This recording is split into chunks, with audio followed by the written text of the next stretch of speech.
Recibir a esta población nos ha enriquecido como comunidad. Jardín de Niños María Guadalupe de Alba, Ciudad de México.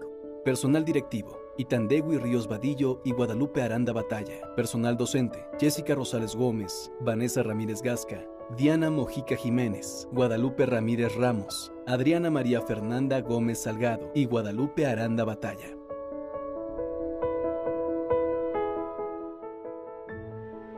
Somos profesoras en un jardín de niños, algunas desde hace 20 años y el resto nos hemos ido incorporando.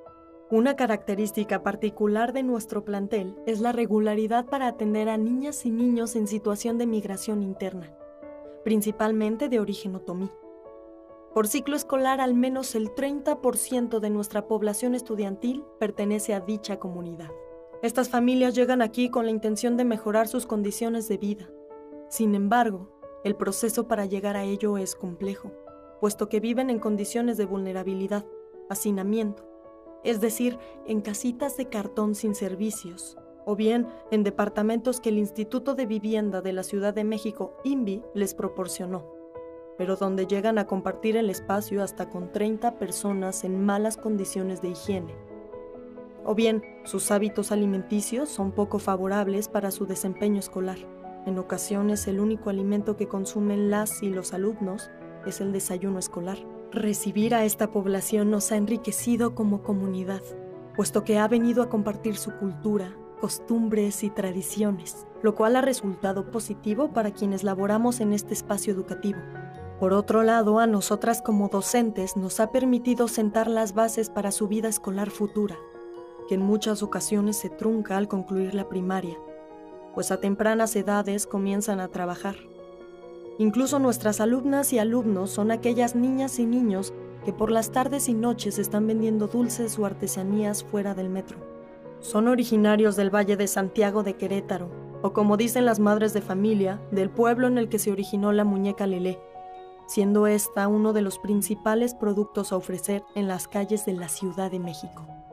A partir de la recepción de esta comunidad, reconocemos que el punto de partida para brindarles atención educativa es darnos el tiempo para conocerlos, es decir, saber cómo interactúan, cómo resuelven, cómo se integran, cuáles son sus intereses y necesidades. Todos estos elementos permitirán una intervención más acertada. En este sentido, identificamos que los principales aspectos a trabajar son las habilidades socioemocionales. Se observa que son niñas y niños que carecen de cercanía con sus familias, o bien que las muestras de afecto son escasas, y esto genera que difícilmente expresen y regulen sus emociones, lo que impacta en el tipo de interacción con sus pares. Asimismo, es necesario establecer rutinas, pues al ser este el primer acercamiento a un espacio de educación formal, se requiere establecer tiempos para realizar determinada acción o actividad. Por último, fomentar hábitos de higiene y cuidado personal. Incluso nos hemos visto en la necesidad de explicarles cómo se utiliza un baño, cómo lavar sus manos, etc. Por otro lado, es fundamental conocer también a las familias e involucrarlas en la medida de sus posibilidades en las acciones que proponga la escuela, ya que hemos descubierto que son muy participativos, sobre todo cuando de compartir su cultura se trata. Han venido a dar talleres sobre su vestimenta, alimentación, etc. La comunidad recibe de manera muy positiva este tipo de experiencias en las que las niñas y niños muestran gran interés por aprender cosas diferentes. Por ejemplo, aprender a saludarse en otomí, volviéndose una actividad rutinaria que les genera la inquietud de conocer nuevas palabras en esa lengua y nos da la posibilidad de preservarla. La oportunidad de trabajar con niñas y niños en situación de migración nos ha enriquecido no solo culturalmente, sino desde nuestra práctica docente, puesto que nos ha permitido sensibilizarnos hasta el punto de ser nosotras quienes vamos a tocar la puerta de sus casas con la intención de que vengan al plantel a inscribirlos, informarles a las madres, padres o tutores que este servicio es gratuito y que es un derecho de niñas y niños. Maestra, venimos huyendo de la guerra, así que un Lego en la cabeza no es nada. Esta experiencia que hemos venido reforzando a través de los años nos permitió enfrentar un reto importante y muy significativo: la cual comienza en el taller intensivo de formación continua de enero del ciclo escolar 2022-2023. Allí, la doctora Diana, supervisora de zona, nos comparte que hay 3 niños afganos en busca de jardín de niños. Los 3 en condición de refugiados de guerra, y la Fundación Internacional de Rescate estaba buscando atención educativa en el nivel preescolar. Por la cercanía y la ubicación geográfica, las 3 escuelas federales de la zona 31 podrían ser quienes recibieran a los niños. Los papás en esa semana del taller intensivo visitaron las escuelas y por localización decidieron integrarse con nosotras.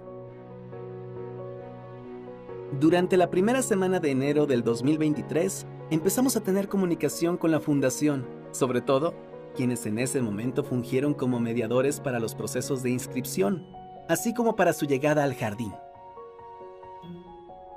El primer reto que enfrentamos fue incluso antes de que las niñas y niños se incorporaran. La comunicación se dificultaba debido a que los padres hablaban pashto, un dialecto afgano, diferente a la lengua que se habla en Afganistán. Era un dialecto del cual había muy pocos hablantes. Sin embargo, a partir de algunos conocimientos del inglés por parte de uno de los padres, la directora y una docente del plantel pudimos explicar el proceso de inscripción, funcionamiento de los propósitos y servicios del preescolar de la Ciudad de México. Es decir, todo el proceso de inscripción y de enseñanza en una escuela. El siguiente reto tuvo que ver con aspectos administrativos. Las familias, al salir de su país, tomaron cosas indispensables y corrieron para alcanzar a subir a un avión. Es decir, que en el aeropuerto de Afganistán huyeron. Obviamente no traían más documentación que su pasaporte. Es con lo único que lograron salir. Entonces, a la hora de inscribir a sus niños a la escuela, desde luego, las plataformas y los procesos de control escolar nos impedían llevarlo de la manera cotidiana. Así que establecimos comunicación con el área de control escolar y ellos los inscribieron directamente en la plataforma. Es importante mencionar que dentro de las conversaciones con los padres nos percatamos de que para ellos era muy interesante cómo funcionaba todo, pues en Afganistán no hay un sistema educativo como el de México. No existe el nivel preescolar y, por supuesto, únicamente son los varones quienes van a la escuela y a partir de edades más avanzadas, por lo que todo lo que se les ofertaba era muy novedoso, incluido el desayuno escolar, el cual no podían creer que tuviera un costo de 50 centavos. Después del proceso de inscripción, los alumnos se incorporan a la escuela, la niña a primero y los 2 niños a segundo. A este punto, las docentes ya sabíamos cuál sería su grupo. Ya habíamos informado a la comunidad educativa y, por supuesto, las niñas y niños ya sabían que llegarían nuevos compañeros. En este sentido, sí es importante mencionar que el proceso de adaptación fue natural para la niña y uno de los niños, pero para el restante fue más difícil, pues lloraba y pedía ver a su mamá. Esto ocurrió al inicio y después se fue desenvolviendo de manera natural.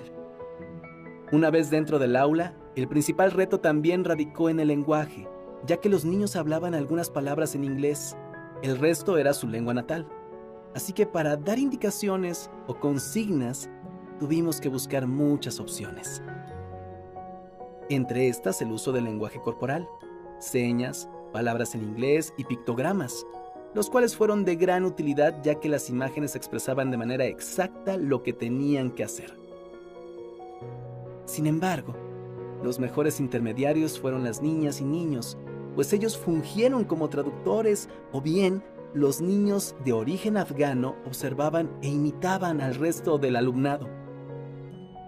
Es importante resaltar que, en el caso de la niña, que se incorporó a primer grado, fue mucho más sencillo, pues por las características propias de las niñas y niños de 3 años, la comunicación de todo el grupo era limitada, entonces el juego tuvo un papel muy importante, ya que fue el mediador para que el alumnado se pudiera comunicar.